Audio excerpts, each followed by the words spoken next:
Good morning, everyone. My name is Ari, and my colleagues are Shannon, Anthony, Ganaka, and Ava, as well as Smith, who couldn't make it today because of the AP exam. Together, we are Sherman Oaks CES Inc., and we are requesting $210,000 for a 40% stake in our product. So every year, our soldiers go to war. They're always risking their lives to make sure that our day-to-day lives are safe. They're protecting our borders. However, many of them actually have to retire early because of back injuries.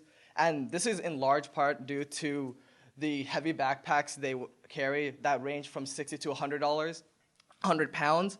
And much of it is actually due to batteries. They carry 16 to 30 pounds of replacement batteries. Heavy loads affects one's musculoskeletal system, connective tissue, as well as their spine, creating for an uncomfortable retirement for those who ensure our comfort in our day-to-day lives.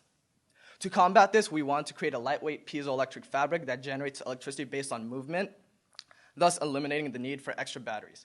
We'd like to introduce Amplifabric. Now, I'm sure you're wondering, there has to be other products like this out there, correct? Well, actually, we do have some competition, for example, but none of them are able to compete with ours. One of them is PowerFelt. PowerFelt uses thermoelectricity in order to generate power. They use the difference between the temperature of your skin and the environment. However, due to this difference, it has a low efficiency rating, meaning that a lot of the heat is lost to the environment. We are also the only ones that are targeting the military specifically, allowing us to monopolize on this particular thing. Now, I'm sure you're wondering, how does it work? Well, this is simple. What we do is that we have a layer of piezo polymers. What this is that we're using a type called PVDF. So what happens is when you bend or compress these polymers, there's a difference in electrons. On one side, there's a huge amount, and on the other side, there's none, which causes it to be out of equilibrium. Well, our environment wants us to be in equilibrium. So what happens is those electrons move to the other side, causing a current. We then have a conductor or graphite foil on both sides in order to collect that flow. On the outside, we have Insulbrite, which is an insulator that'll keep our soldiers safe from the electricity that's being produced inside. Now, the first thing that we wanted to do is look into the difference for marketing. So when it comes to marketing, I'm sure you're wondering, why exactly do we have such a large number? Well, it's simple. What we do is that we added how many we wanted to produce our first year, which is 200. We added the price of all those 200s to different portions of our product, such as salaries, the percent of salaries, as well as our rent for our facilities, as well as our insurance and our shipping. So when it comes to these certain factors, one way that we're able to lower our cost is by outsourcing. By outsourcing our product, we are using another company to do so, which will keep our price at $38,000. But if we have to manufacture it ourselves, it'll be $52,000. Keeping in mind that our company is not going to have smooth sailing, we multiplied that number by 4 in order to ensure that we get off to a smooth start. Now, so this is quadrupling our company's worth. So now we have our company milestones. First, we want to get an OTA, or Other Transaction Authority, from the military. What this does is that it takes into account it'll give us a grant in order to prototype our product for the military. Next, we will have a beta test where we give 10 soldiers our product, find out exactly what they need to change, and then finally, we will redesign. Each of these will take about 4 months to complete, and we want to do 3. Now, our first obstacle has to be outsourcing, so finding the factory. Our next one is getting funding, which comes from you, our lovely sharks. And our final one is monopolizing on the market, making sure our other products do not take the cake. So by staying on top, So by staying on top of it and completing their designs. Thank you. Do we have questions?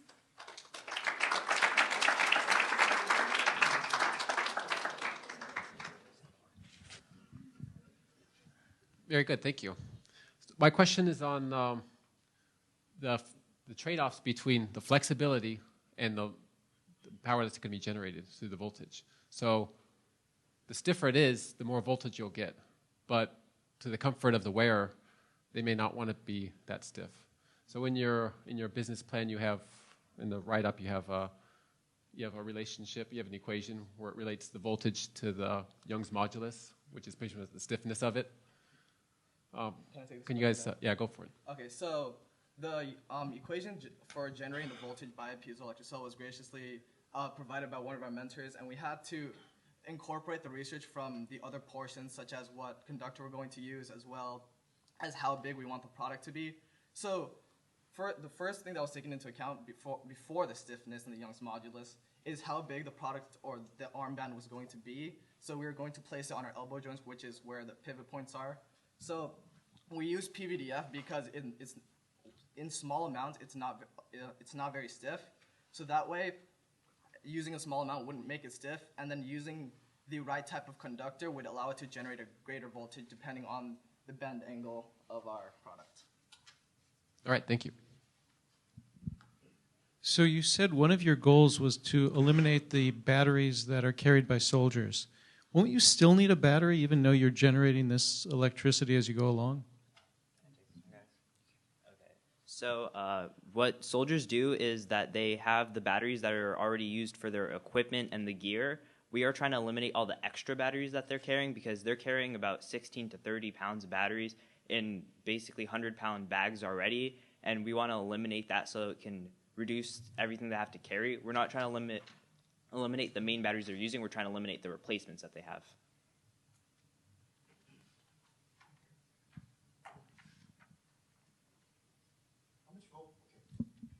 How much voltage is generated by a shirt or a pair of pants or whatever? Because if you're going to charge the main battery, how do you get enough voltage out of these piezoelectric effects to do that? So we generate 1.2 volts per degree of deformation, and it's only on our elbows, or just our joints. We can go up to 180 volts, depending on how much we bend our joints. So we'd be able to charge various devices through that. My question is about outsourcing. So you talk about this in your document. I'm assuming it's an issue because of the federal government is potentially DITRA or defense funding. How do you work through the implications of outsourcing or not? I see that in your presentation. But did you talk about the issue of protecting of your intellectual property if you outsource? Can you tell me how you address that?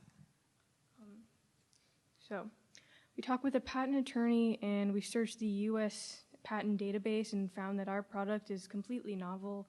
The technology and the application of the technology are both novel. So I have a follow-up question.